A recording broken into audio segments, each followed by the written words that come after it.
Welcome to our tutorial about editing the bill of materials. First, let's create a drawing document. OK. B landscape. OK.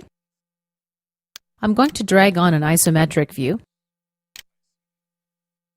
And let's scroll down to the scale area in our property manager. We'll use a custom scale of 1:1.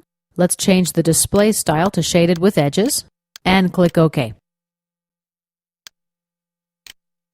Next, select Insert on the main menu, Tables, Bill of Materials. In the Bill of Materials Property Manager, we select the table template from the top control area. Under Table Position, I'm going to check Attach to Anchor Point. BOM Type, Parts Only. Configuration, let's use my default configuration. Let's uncheck Display as one item number for the configuration grouping. We can specify the start number and the increment as well under item numbers. Finally, here we can choose a border type. Let's click OK. Now let's zoom in a little bit. I want to change the anchor position. Let's do that first. We'll expand the sheet in our tree. Format. Right-click on the Bill of Materials and choose Set Anchor. And let's set it right here. Now to change the stationary corner, click on this corner. In the Table Position control area, we can set a new stationary corner just by clicking on any of these icons. I'm going to click OK. To change the table's appearance, let's start from the table header position. I'll use the Hide Show Rows and Columns command. To show, activate the Hide Show button and then select the same column. We can also rearrange column position simply by grabbing and dragging. Let's add a few more columns to our table now. First, I'm going to open the part Jaw. I do this by right-clicking on the cell and then selecting Open Jaw. First, I want to add some custom properties, so let's go to File and Properties. Under the Custom tab, let's go to the Property Name drop-down menu, select Description, and enter a value for our description. We'll call it Jaw. A second property, let's choose Material. In the Value column, I'm going to enter Steel. And a third property, let's choose Weight. And in the Value column, I'm going to choose Mass. Click OK, and let's go back to our drawing document. Now in our Bill of Materials, you see that Jaw appears in the Description column. Let's right-click, select Insert, Column Right, Column Type, Custom Property, and I'll select Material. And here we see Steel displayed. Again, right-click, Insert, Column Right. Now I'll choose Weight. And we see the weight represented right here. To change the text in the header, simply double-click on the cell and then make your edits right there. Let's say I want to change the case.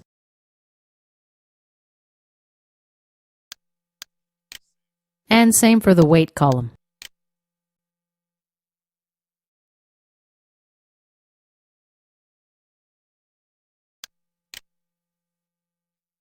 And this concludes our tutorial about editing the Bill of Materials.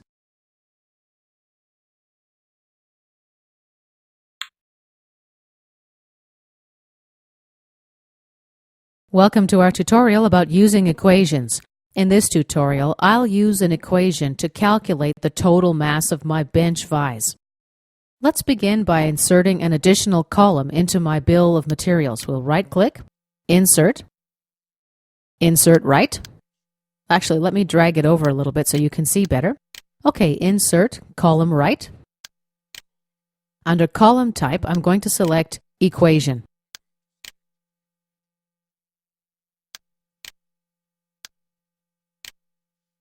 Here I'm going to multiply the column Weight by the column Quantity. Weight, asterisk, next Quantity.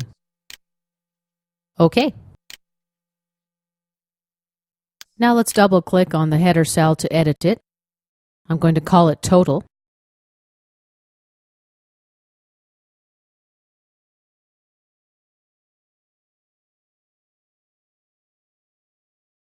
Now I'll add a row underneath. And this cell is going to display the total mass of this column. Let's select the cell, click the Formula button. You might recognize that from Excel. From the Function drop-down menu, I'm going to select Sum. Now I select all the cells that I want to total. And click OK. And here's our total weight displayed right where we want it. This concludes our tutorial about using equations in the bill of materials.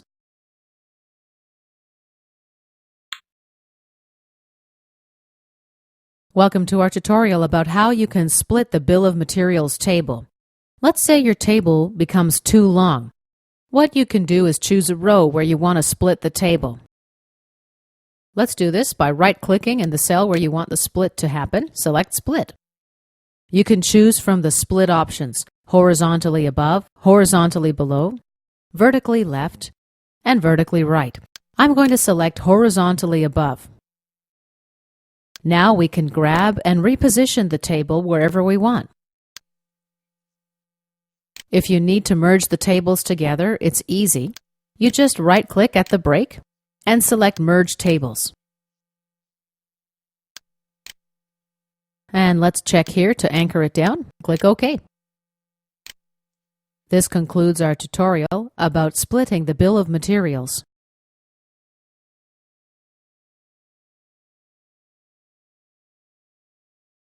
Welcome to our tutorial about the Weldment cut list. The presence of a Weldment feature here indicates that we're dealing with a Weldment part, with its particular characteristics such as each structural member is a separate entity, unmerged with the others. And I've got quite a few structural members in my cut list. For that reason, it's pretty handy to have a Weldment cut list table. Now, creating a Weldment cut list table is pretty similar to creating the bill of materials for an assembly. First, we need to create a cut list item. I'm going to right-click on our cut list and select Update. Now, our 12 structural members have been combined into 4 cut list items. Now, let's create a drawing document. Make drawing from part assembly. OK. B landscape. OK.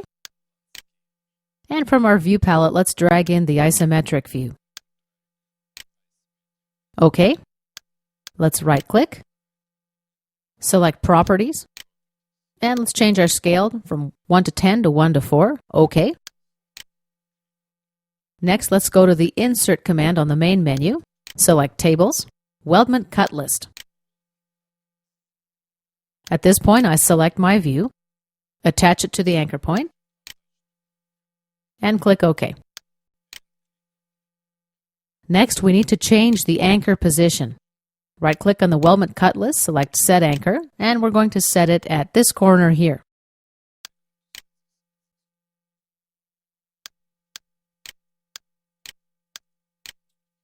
Let's change the stationary corner. Click OK. We've got 4 columns in our table: item number, quantity, length, and description. Let's add a couple more columns for first and second angles. Right-click, Insert Column Right. Again, right-click, Insert Column Right. Now I'm going to select this column.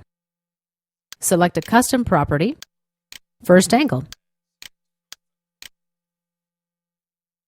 And angle 2 here. And let's click OK. Next, in our cut list, we've got 4 different items. Items 3 and 4 are identical. We've obviously got a problem here. One structural member is 3.6 millimeters longer. Let's go to our part document to see what's going on. Here our problem is the structural member. The most likely reason is a problem with the sketch. Let's right-click and edit the sketch. Let's make sketches 1 and 2 visible. Here's our problem. Let's grab and merge these points together and exit the sketch. Now we'll zoom to fit. This symbol here indicates that the cut list needs to be updated. Let's right-click and choose Update.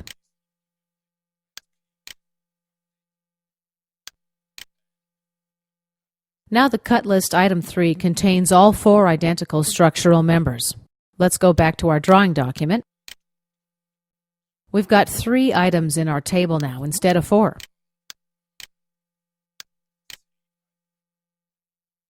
Let's go and assign a material to our part. I'm going to assign it at the part level. Let's right-click, select Properties, Property Name, Material. Let's enter a value of steel and click OK.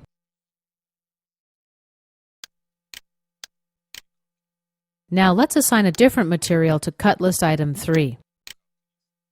As you see, steel is already propagated here. I'm going to use AISI 1020 here. By the way, AISI is an acronym that stands for American Iron Steel Institute. And the number 1020, let's click OK here, basically indicates that it's carbon steel. Let's go back to our drawing document. I want to insert a column to the right of the quantity column. Right-click, Insert, Column Right. Now let's select the column and choose Cut List Item Property from the column properties. We'll select Material. And here you see our AISI 1020 populates item 3. And let's go back to our part. You can combine items in a cut list manually. Just select the cut list. Oops, let's delete that. Now let's shift select the structural members 5 and 6. OK, right-click, uncheck Automatic. Now right-click and select Create Cut List Item. Now let's shift select 6 and 7.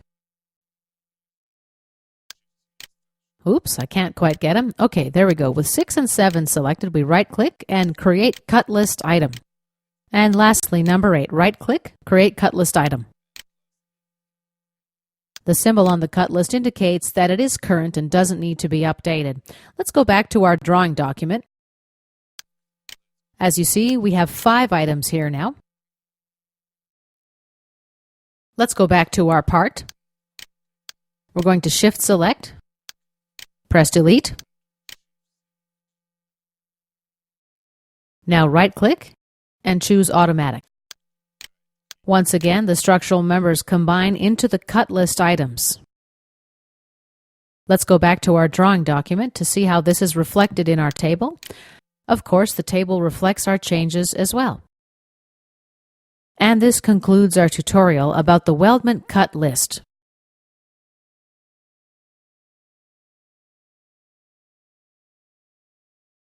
Welcome to our tutorial about relative to model view. In this tutorial, we're going to create a drawing view for a single body. Let's begin by going to Insert, select Drawing View, and Relative to Model. Now let's switch to our part. Here we need to select the first and second orientation. Under Scope, I'm going to choose Selected Bodies and click OK. Now let's place this drawing somewhere here. Let's modify the scale 1 to 2. And let's create a projected view. And this concludes our tutorial about relative to model view.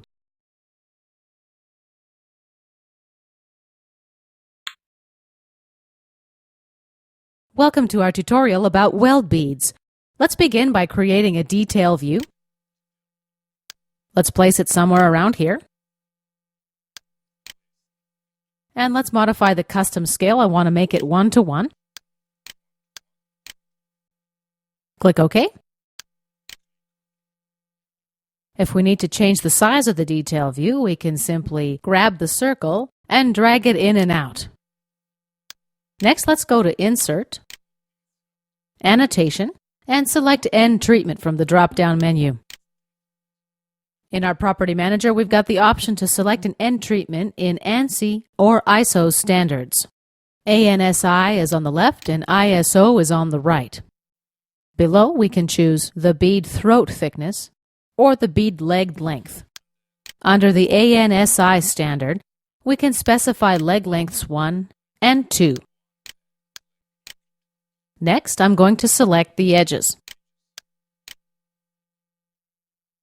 We've got two options, display dimensions and use solid fill. Let's click OK and cancel out. Next, let's go to Insert, Annotations, Caterpillar. Here we have the option to use the full length or the intermittent length. Or intermittent. We can specify the bead size as well, and we have the option to reverse the direction and hide selected edges if we need to. I've selected this edge. Under Trimming Edges, I'm going to select this edge and this edge. Next, we can select the caterpillar shape and the caterpillar position. And let's click OK. This concludes our tutorial about weld beads.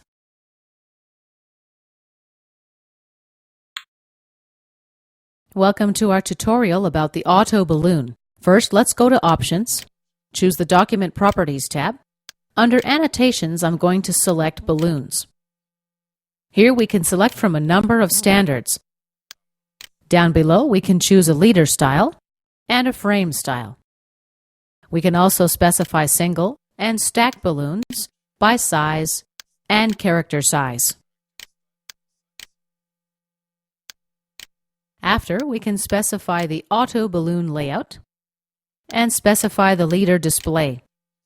Let's click OK. Now let's go to the Annotation tab, select Auto Balloon, select View. We can reposition the balloons here. We can select a balloon layout, specify additional balloon settings, and also the leader and frame styles. Click OK. And let's zoom in a little. Now we can reposition the balloon in our preferred position and also change the balloon style. If we need to place an extra leader next to a balloon, hold down the Control key and drag the leader to another body. To change the text inside a balloon, select the balloon. Right now, the upper text shows the item number. I can have it display quantity. I'll change the text in the lower half to item number.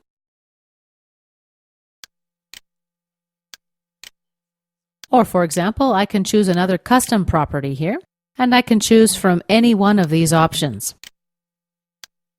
Let's go back to quantity and item number. Click OK. And this concludes our tutorial about the auto balloon.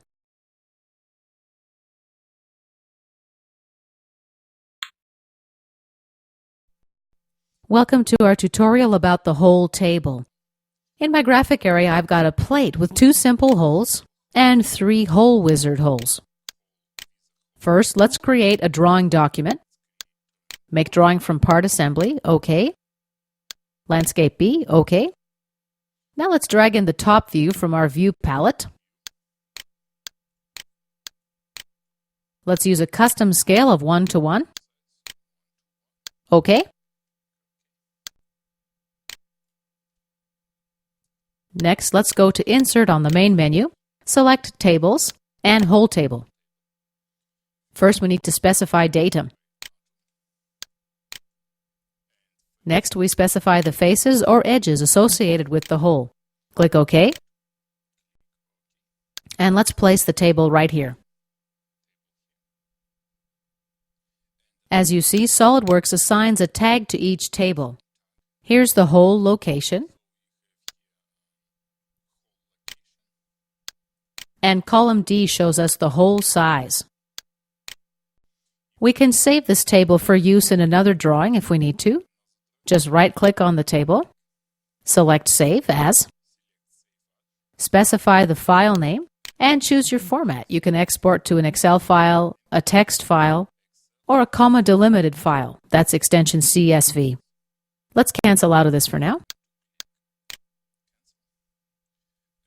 And this concludes our tutorial about the whole table.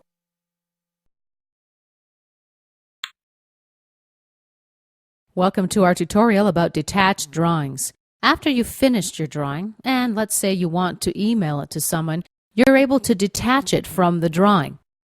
You do this by going to File, Save As. Under Save As Type, you choose Detached Drawing. Let's give it a different name. I'm going to call it B41-D. Notice that the detached drawing and the drawing have the same file extension. Let's click Save. Now let's close our drawing and our model. Go back to File, Open. Notice that the detached drawing here has a different icon. We've got the option to load model down below.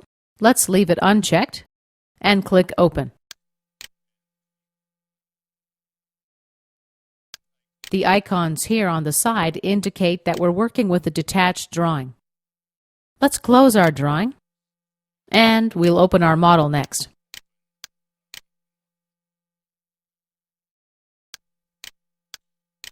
Open.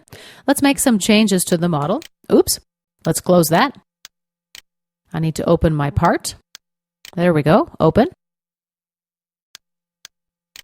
Okay. Right-click, Edit Sketch. And let's change it to 40 millimeters. Okay. Exit the sketch and let's save the document. And close. Now let's go back and open my detached drawing. Select it and click Open. We get a warning from SolidWorks. The sheets contain drawing views which are out of date with their external models. Let's click OK. Notice the hole here is still 20 millimeters in diameter. Let's right-click on View. Select Load Model. SolidWorks let me know that loading the model might be a lengthy operation. Let's click Yes. As you see, the drawing is updated. We'll close and save. Now let's reopen our drawing again. Open. And everything looks fine now. I'm able to reattach my drawing to the model if I want to. This time, if I want to do that, I would select Save as a regular drawing rather than as a detached drawing. Rename the file and click Save. Loading the model might be a lengthy operation. Yes, I do want to continue. Let's close the drawing and let's go back to the Open dialog window.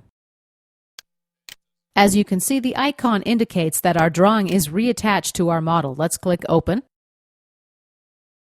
And this concludes our tutorial about detached drawings.